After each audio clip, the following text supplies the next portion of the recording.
आज हम after effect के अंदर इस तरह से टेक्स्ट और शेप्स को मिक्स करके मोशन ग्राफिक एनिमेशन को बनाना सीखेंगे। तो चले हम अपने इस ट्यूटोरियल को स्टार्ट करते हैं। मैं कंट्रोल एन करता हूँ। ठीक है, सिंपल।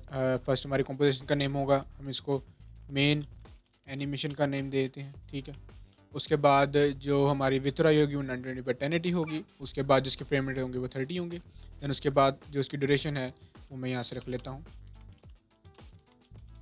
20 सेकेंड रख लेते हैं। ठीक है, इसका जो कलर है वो ब्लैक है। सिंपल, हमारी कॉम्पोजिशन की सेटिंग हो गई। हम इसको ओके कर लेते हैं।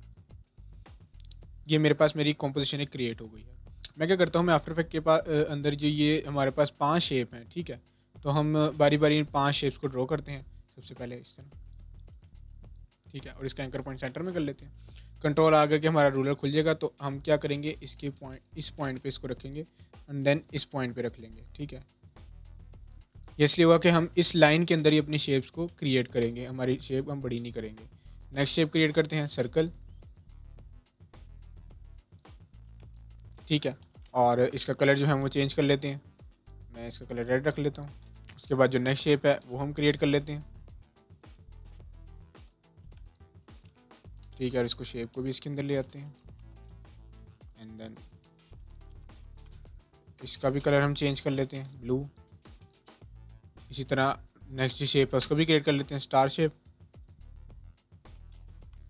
ठीक है, स्टार शेप एंड देन थोड़ा सा इसको बड़ा कर लेते हैं क्योंकि हमारी ये लाइन के साथ एडजस्ट नहीं हो रही।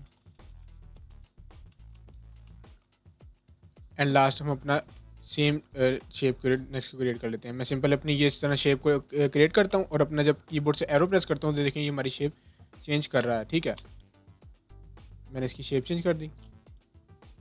देन उसके बाद इसको भी मैं सेम इसी पॉइंट पर रख के छोटा कर लेता हूँ थोड़ा सा। ठीक है, इसका कलर जो है मैं डिफरेंट रख लेता हूँ, मैं वाइट रख लेता हूँ इसका कलर एंड देन इसका कलर मैं येलो रख लेता हूँ। आप कलर अपने हिसाब से कस्टमाइज भी रख सकते हैं। ठीक है, MOTION।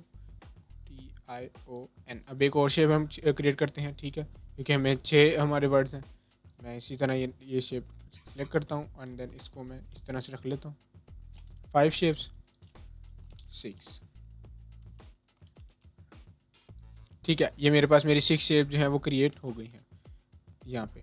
अब मैं क्या करता हूँ, मैं सिंपल अपनी ये सारी शेप लेयर को पहले यहाँ से मैं लॉक कर लेता हूँ। देन उसके बाद मैं क्या करता हूँ, मैं अपना टेक्स्ट टूल सेलेक्ट करता हूँ। हमने जो टेक्स्ट लिखना है वो यहाँ पे लिखेंगे। मैं जिससे लिखता हूँ मोशन।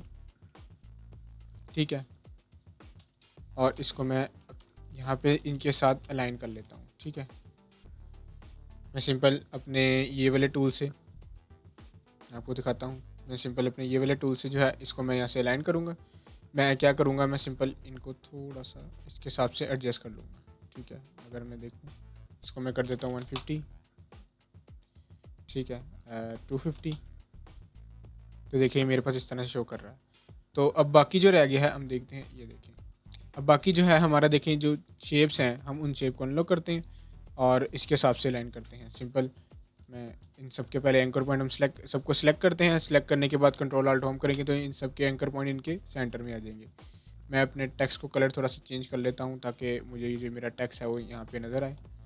ठीक है, फर्स्ट मेरा एम जो है वो यहाँ पे आएगा। उसके बाद जो नीचे वाली शेप है मैं उसको सिलेक्ट करता हूँ और उसके हिसाब से लाइन कर लेता हूँ। टी इसके साथ है, आई इसके साथ कर लेते हैं हम, ओ को इसके सेंटर में कर लेते हैं, एन को यहाँ रख लेते हैं। ठीक है, ये मेरी सारी जो शेप्स हैं इसके साथ अलाइन हो गई हैं। अब मैं क्या करूँगा, मैं सिंपल अपना जो टेक्स्ट है उसको हाइड कर लेता हूँ और इसको थोड़ा सा इधर। अब मेरे पास 2 कलर आ गए हैं येलो, तो मैं एक और अपना कलर चेंज कर लेता हूँ येलो से। हम इसको ये वाला कलर देते हैं। ठीक है, ये मेरे पास मेरी शेप्स क्रिएट हो गई हैं। अब मैं क्या करूँगा, मैं सारी शेप्स को सिलेक्ट करूँगा, पी प्रेस करूँगा, पोजीशन खोल लेंगे। एक इसका यहाँ पोजीशन का की फ्रेम लगाएंगे, F9 ईजी कर लेंगे। 1 2 3 4 5 की फ्रेम बाद मैं थोड़ा सा इनको नीचे कर लूँगा। ठीक है, 1 2 पॉइंट्स और 10 की फ्रेम बाद जाके मैं इनकी इस तरह करके ऊपर पोजीशन कर दूँगा। ठीक है, तो मैं आपको जूम करके दिखाता हूँ। तो हमें इस तरह से एक मूवमेंट मिलेगी। ठीक है, अब मैं क्या करता हूँ, मैं सारी लेयर को अपनी सेलेक्ट करता हूँ, अपने जो एडिट ग्राफ है उसको ऑन कर लेता हूँ, एक साइड से इसको सेलेक्ट करता हूँ एंड देन अपने ग्राफ को थोड़ा सा जूम कर लेते हैं हम। इसके हैंडल को हम यहाँ से 100% कर देंगे और इसको हम सेलेक्ट करके इसको भी सेम हम इसी तरह से कर देंगे। ठीक है, हमारी इस तरह की कुछ ग्राफ एडिट होगी। तो ये देखिए कुछ इस तरह से हमें नज़र आएगा। ठीक है। अब मैं क्या करता हूँ, मैं सिंपल ये अब मैं अपना टेक्स्ट लिख लेते हैं जल्दी से। ठीक है, मैं अपना जो मोशन टेक्स्ट है इसको ऑन करता हूँ और इसको मैं यहाँ पे रख लेता हूँ इस पॉइंट पे। आगे से मैं अपने सारे टेक्स्ट को डिलीट कर देता हूँ। ठीक है, एंकर पॉइंट सेंटर में, कंट्रोल डी। इसी तरह हम अपना बाकी टेक्स्ट भी लिख लेते हैं, ओ, कंट्रोल डी, उसके बाद अपना next text T, control D, anchor point centre में। इसी तरह लास्ट अपना आई। ठीक है, एंकर पॉइंट सेंटर में। उसके बाद फिर कंट्रोल डी, ओ, सेंटर में, एंकर पॉइंट सेंटर में, कंट्रोल डी और अपना लास्ट टेक्स्ट एन लिख लेते हैं। ठीक है, आपने जो भी टेक्स्ट लिखना है वो अपने इस तरह से लिख सकते हैं। मैं जैसे यहाँ पे मोशन लिख रहा हूँ एंड देन मैं इन सारा को कलर जो है वाइट कर लेता हूँ ताकि हमें इजीली नज़र आएंगे। ठीक है, इस पॉइंट पे अब मैं क्या करता हूँ, इस पॉइंट पे सिंपल इन सब को रख लेता हूँ इस तरह करके। ठीक है, और इन पे पी प्रेस करता हूँ, इनकी पोजीशन होनी चाहिए मेरे पास इजी। 10 की फ्रेम बाद मैं अपने ये पॉइंट को नीचे ले आता हूँ। ठीक है, अपने हम पहले पॉइंट को मार्क कर लेते हैं यहाँ पे कि हमारी किस पॉइंट से हमें शेप शो कर रहा है, इस पॉइंट से। अब मैं अपनी की फ्रेम पे जाता हूँ और इसको इसी पॉइंट पे रख लेता हूँ। ठीक है, देन उसके बाद हम क्या करेंगे, हमारी जो ये नीचे शेप्स हैं, ठीक है, ये सारी शेप को सिलेक्ट करेंगे, कंट्रोल शिफ्ट डी करके इसको कट कर देंगे और डिलीट कर देंगे अपनी शेप्स को। ठीक है, तो मेरे पास ये, मैं इसको सिंपल रख लेता हूँ। यहाँ से सबको सिलेक्ट किया एंड देन कंट्रोल, जो हमारी की फ्रेम है वो ईजी हो जाएंगी, कंट्रोल एंड इस तरह। ठीक है, तो हमें कुछ इस तरह की मूवमेंट मिलेगी, ये देखें। ठीक है, अब हम क्या करते हैं, हम सिंपल इसके ऊपर हम अपना एक इफेक्ट अप्लाई करते हैं। ठीक है, मैं इसको भी सेम कर लेते हैं। हम इफेक्ट अप्लाई करने से पहले इनकी अलाइनमेंट कर लेते हैं। अलाइनमेंट किस तरह करेंगे, सिंपल मैं पहले इनको थोड़ा सा ज़्यादा कर लेता हूँ, बिल्कुल थोड़ा सा ज़्यादा रखेंगे कि हमारी यहाँ पे वो लेयर्स को नज़र आ रही हैं। ठीक है, तो अब जो हमारी एम लेयर है हमारी इस लेयर के साथ पेरेंट होनी चाहिए, जो ये हमारी सर्कल वाली है, मीन जो हमारी सबसे ऊपर लेयर है एम के साथ पेरेंट होनी चाहिए। मैं इनको कलर करता रहता हूँ, साथ साथ इनको हम येलो कर लेते हैं इस तरह से। उसके बाद जो ओ वाली लेयर है, ठीक है, वो हमारी स्टार के साथ होनी चाहिए। स्टार वाली लेयर हमारी ये है ओ, इसको इस तरह ऊपर कर लेंगे एंड देन इसको भी कलर हम चेंज कर लेते हैं लाइक ग्रीन। उसके बाद हमारा टी है, टी को इस वाली लेयर के साथ करेंगे तो इसको भी सेम इस तरह ऊपर कर लेंगे और इसका कलर भी चेंज कर लेंगे हम। ठीक है, दोनों को ब्लू कर लेते हैं। आई के साथ हमारी ये वाली लेयर है, इसको हम ऊपर कर लेंगे एंड देन इनका कलर भी हम चेंज कर लेंगे ब्राउन। उसके बाद हमारा ओ, इन दोनों लेयर को सिलेक्ट किया सबसे ऊपर एंड देन इनका कलर भी हम चेंज कर लेंगे लाइक इस तरह से। और लास्ट हम अपने एन को भी इसी तरह से सबसे ऊपर रख के इनका भी कलर चेंज कर लेंगे। ठीक है, तो मेरे पास ये देखिए इस तरह अलाइनमेंट में ये शेप हमें शो कर रही है। अब सिंपल हम अपनी सारी शेप जो है इनको सिलेक्ट करते हैं। ठीक है, और कंट्रोल शिफ्ट डी और ये जो बाकी हमने एक्स्ट्रा की थी वो डिलीट कर देते हैं। देन उसके बाद हम क्या करते हैं, मैं अपनी पूरी ऊपर वाली लेयर को सिलेक्ट करता हूँ, स्टार्ट में जाता हूँ, 1 2 की फ्रेम आगे चला जाता हूँ एंड देन इसको मैं 2 की फ्रेम पे इस तरह रख लेता हूँ।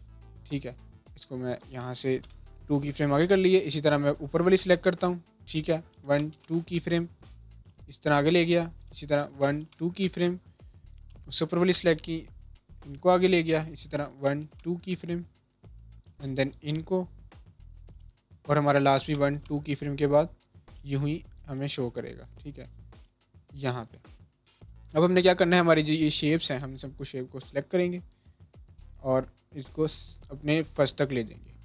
ठीक है, तो ये देखिए हमें ये इस तरह से शो करेगा। ठीक है, मैं आपको अगेन दिखाता हूँ ये एंड ये देखिए। अब हम क्या करेंगे, सिंपल हमारे जो ये शेप्स हैं हम ये शेप्स को सारों को लॉक कर लेंगे, सिलेक्ट एंड लॉक। उसके बाद जो हमारे सारे टेक्स्ट हैं, ठीक है, हमारे अपने टेक्स्ट पे पोजीशन ऐड की है, पी प्रेस करूँगा मैं। ठीक है, फर्स्ट वाले टेक्स्ट के ऊपर मैं ऑल प्रेस करके इसकी की पे सिंपल क्लिक करूँगा तो मेरे पास इसके ट्रांसफॉर्म्स ओपन हो जाएंगे। ठीक है, इसके लिए हम क्या करेंगे, मैं इसके ऊपर बाउंस का एक्सप्रेशन ऐड करूँगा, मैं आपको इसका डिस्क्रिप्शन में लिंक दे दूँगा। ठीक है, ये बाउंस एक्सप्रेशन हमारे पास इसमें ऐड हो गया। ठीक है, तो ये देखिए हमें ये थोड़ा सा बाउंस होता हुआ भी नज़र आएगा, इस तरह जिस तरह ये एन है, कंट्रोल वी। ठीक है, तो मेरे पास इसके एक्सप्रेशन वगैरह यहाँ पे ऐड हो जाएंगे। थोड़ा सा इशू कर रहा है तो हम इसको यहाँ से खुद ही रैंडम ऐड कर लेते हैं। ठीक है, ऑल्ट एक्सप्रेशन सेम पेस्ट कर लेंगे हम अपना, सबके साथ सेम ऐसे ही कर लेंगे, ऑल्ट प्रेस करेंगे एंड देन उनके पास पोजीशन की फ्रेम को हम सिंपल जब जाएंगे तो यहाँ पे हम अपना एक्सप्रेशन पेस्ट कर लेंगे। सेम जो लास्ट में हम उनको साथ भी यही करेंगे, ऑल्ट प्रेस करेंगे, कंट्रोल वी एंटर, लास्ट में जो है उसको भी कंट्रोल वी एंड एंटर। ठीक है, तो मेरे पास ये देखें इस तरह से एक छोटी सी इसकी मूवमेंट शो करेगा वो, ये देखिए। अब देखें ये बहुत स्लो लग रहा है तो मैं अपना स्क्रीन को बड़ा कर लेता हूँ, अपने जो ये वाले की फ्रेम्स इनको सेलेक्ट करते हैं एंड देन उसके बाद हम इनको थोड़ा सा इसके करीब ले आते हैं। ठीक है, हमने जितना बाउंस करना है हम उसके हिसाब से करेंगे। ठीक है, ये देखिए परफेक्ट। ठीक है, तो इस तरह से हम आफ्टर इफेक्ट के अंदर सिंपल टेक्स्ट और शेप का इस्तेमाल करके अपनी सिंपल सी मोशन ग्राफिक एनिमेशन को क्रिएट कर सकते हैं। आई होप आपको मेरा ये इजी सा ट्यूटोरियल समझ में हो। इंशाल्लाह आपसे मिलेंगे नेक्स्ट ट्यूटोरियल में, तब तक के लिए अल्लाह।